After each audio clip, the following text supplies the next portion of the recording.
Shawn Woodell from Heavenly Soaps and Such. We're going to do another Soap Talk Tuesday. Thanks for watching every week. Please give me a thumbs up. And please watch the ads. It really helps me out. I'm not going to do an essential oil this week. I've been, as some of you may know, been sick. And I'm just still not over the shingles and the sinus infection or bronchitis, whatever I had. I'm trying to play catch up. So I'll try to resume the essential oils next week. But today what I was going to talk about, I'm going to be making 3 batches of my acne soap that's good for acne. So I have my pots here. I'm going to go ahead and turn them on. I'm not walking you through this process, but I was going to explain one thing that I do. As most of you know, I have my oils already batched, but I don't put my stearic acid in the containers because I like to melt them ahead of time separately. And I keep my stearic acid in this little lard container, and I have a big bucket of it. But what I do is, rather than having to deal with a big bucket each time, it doesn't take much. I think it's about 3 scoops. Now I weigh it, but it's about 3 scoops per batch of my soap. Now that'll depend on your number of your ounces of oil, how much stearic acid you put in it, or how much you want. Your percentage. The percentage that I use is 2.72% for certain soaps. Now certain soaps like lard soap does not need the stearic acid. Or coconut oil soap, so it just depends on your preference. But what I'll do is I will measure these out, and I'll just kind of show you one real quick. Normally I use a bowl, but this is okay. For my recipe I need 2.1 ounces, and what I do is I just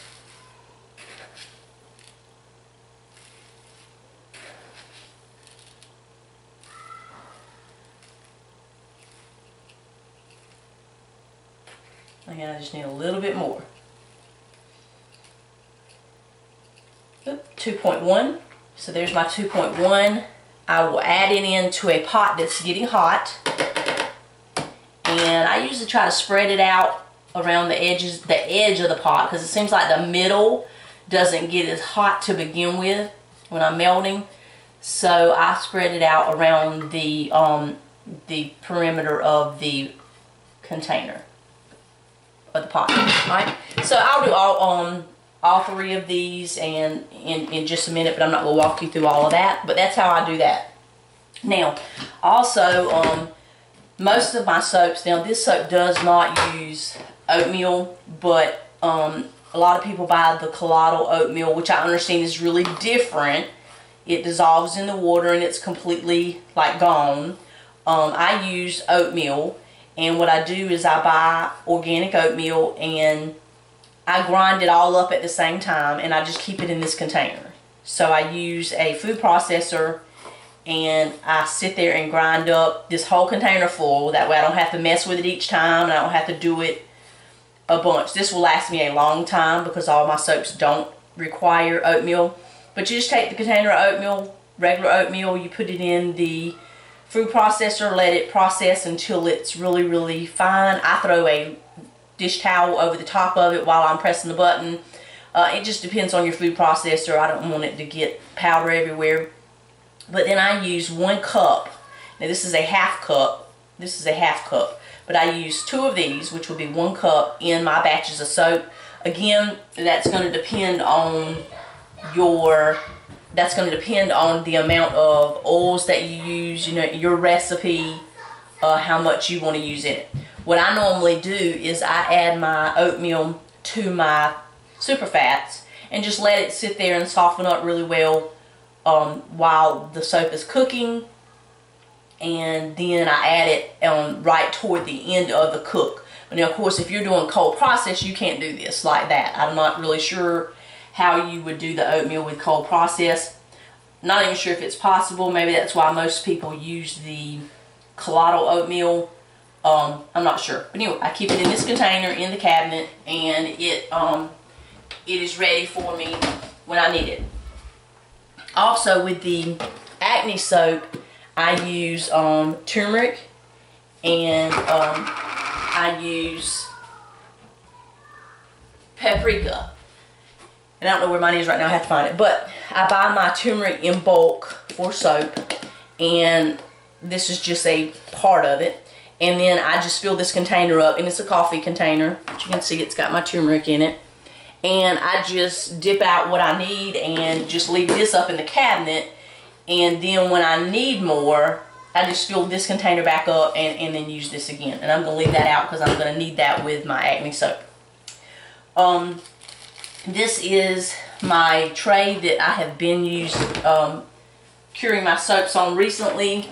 I kind of left this so I could kind of show you that this is the large soap, which does crumble quite a bit. But I have the soaps left on. I have the soaps left on the little pieces on here. And what I do is I kind of put them together like this, and I just pour them into my washing machine dispenser because it's just soap. And it's little pieces, it cleans it off. And then I put it back on here and I'm ready to go for the next soap. Now these are the soaps that I just started doing off of there. This is my large soap. I wasn't packaging these, but I decided I don't like that, so I'm going to start packaging them. But I'm not going to label them because they're just the plain large soap that most of the people use either for body or laundry detergent, but I'm not going to label them right now. I'm kind of debating back and forth whether I'm going to label them, but I just fold them in, tape it with a little piece of tape, and there is my large soap. So I have a couple of those. I just use regular tape, kind of walk you through. I just fold over on one side, fold over, fold down one flap, kind of like you're wrapping the end of a present. And then I just put it with a piece of tape, and there you go. Alright, so that's that. Now, I do have a customer who wants to have certain bars of my soap to give as birthday gifts throughout the year. So this is what I made for her, and what I'll show you how I do that in a minute. But she likes to fancy the bars up just a little, and then she can have them in the closet, and when someone's birthday, she wants to give them some little something like someone at church, but she's not spending a pile of money. She pulls this out and she gives them one bar of soap, and there's nothing on the back and that. So what I was going to do is show you quickly how I do that. What I do is I buy the card stocks that come in the two-sided card stocks. And this was a sheet of paper, and I cut off a little bit of it. And then I take my cards. I already got one done here. Hold on. And I cut off the end of as far as I can get it, and it will fit nicely on there. I take some two-sided tape, which you don't have to use. I'm trying to find mine. You don't have to use the two-sided tape if you don't want to. You can do it another way, but what I do is I take and I put a piece of tape toward one end. I'm going to lay that down. I put a piece of tape toward the other end. Then I just center this little label right on there. And I have a little guy coming in distracting me. What is it, Caitlin? Mom, do you need some help? Huh? Do you need some help? Do I need some help? Yeah. Oh, well, that's sweet of you. No, Mommy doesn't need any help, but thank you for asking. That's a sweet boy. If I need some help, I'll call you, okay? Okay. And usually I lay this down on the table. And I just kind of get it on there like this. So now I have the label that's on the back. It doesn't really matter about what's on the back. Then I take one of my bars of soap and I lay it right on top. These are the bags that I use, and I just showed you those. I'm going to be selling these bags, so I buy them in bulk. So I'm going to start advertising them. And then I'll fold down, and I want to make sure you can see me. Let me fold you down a little bit. There we go. Set this out of the way. I just fold down this side, fold down that side, fold it under, get a nice, make sure it lays down nicely. Take a piece of tape and fold it. But then now see, this one has the little lip up here. Because I'm trying to make this one look nicer, what I do is, I do add a couple more pieces of tape to this one. So you just kind of fold it down the way it needs to go. And make it look a little better than just with the corners. Now I can cut the corners off, but I don't want to cut the corners off. So there we go, have it. So we have that so far. Now, then what I do is I take this stuff, can't remember what it's called, and I pull out a piece of it. Raffia, I think is what it's called, and I have some somewhere. Yeah, natural raffia. You could use any color, or you could use ribbon. It's kind of up to you what you use. But then what I do is I put it across the top, fold it on the back.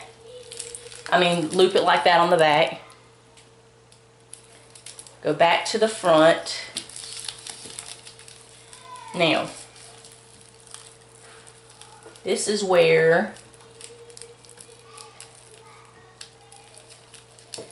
I take one piece and I go under the piece that was already on there. I hope you can see this. Let me see if I can zoom in a little. Can't really see if I have you where I need you.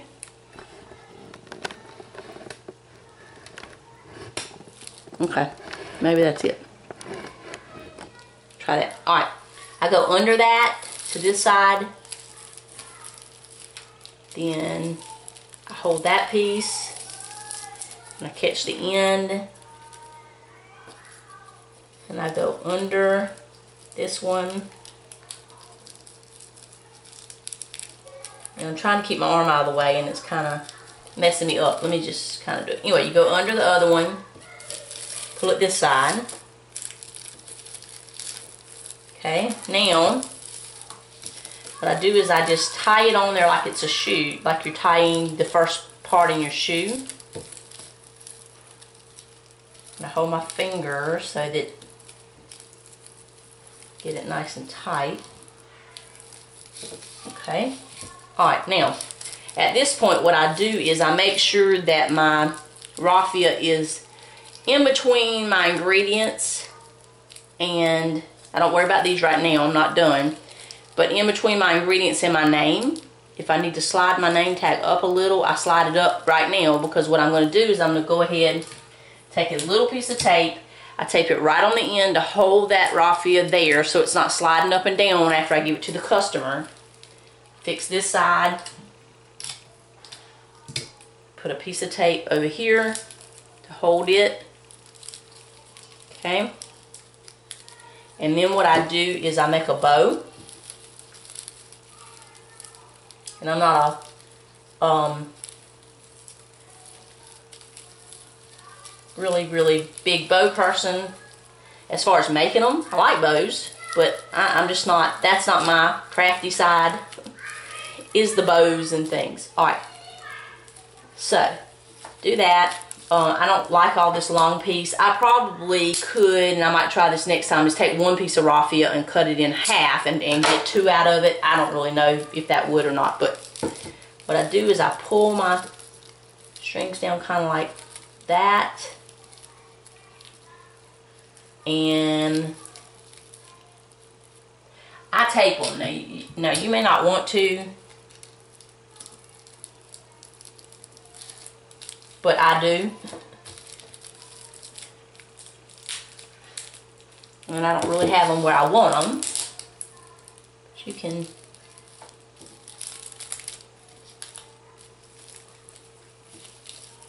And you have to make sure it's tight enough that it's not going to come out.